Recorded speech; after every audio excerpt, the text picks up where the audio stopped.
BN9 TV Telugu news ఛానల్కు స్వాగతం. శ్రీకాకుళం జిల్లా టెక్కలి నియోజకవర్గం లింగావలస పంచాయతీ పరిధిలోని ఓ రోడ్డుని ఈ మధ్య మంత్రి కింజరాపు అచ్చెన్నాయుడి ఆశీర్వాదంతో సహాయ సహకారాలతో నిర్మించినట్టు మాజీ సర్పంచ్ సంపతిరావు రవీంద్రనాథ్ పేర్కొన్నారు.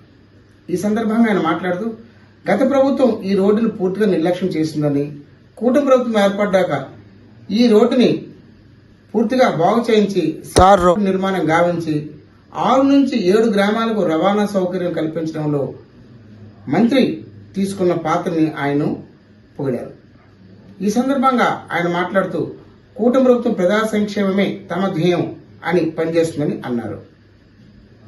ఈ కార్యక్రమంలో నీటి సంఘం అధ్యక్షులు రోనంకి లక్ష్మీనారాయణ, సంపత్రావు మురళి, ఎంపీటీసీ సభ్యులు గురుబెల్లి కమలాకర్ రావు, చందర్రావు, కృష్ణ, సువారి మధు, గురుబెల్లి ప్రభాకర్, సింహాచలం, ఒడ్డి గద్దయ్య, సతివాడి చలపతి, సామ బుజ్జి, సవడాన ఎర్రయ్య, టొంపల భాస్కర్రావు మరియు గ్రామస్తులతో పాటు పలువురు తెలుగుదేశం కార్యకర్తలు పాల్గొన్నారు.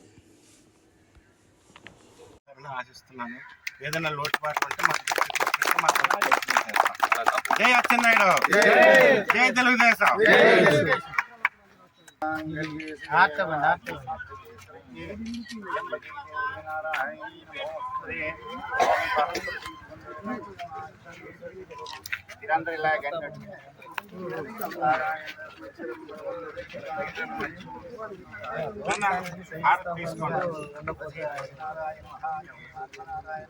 అపరా కొద్ది మంది తీసుకెళ్ళమ్మా.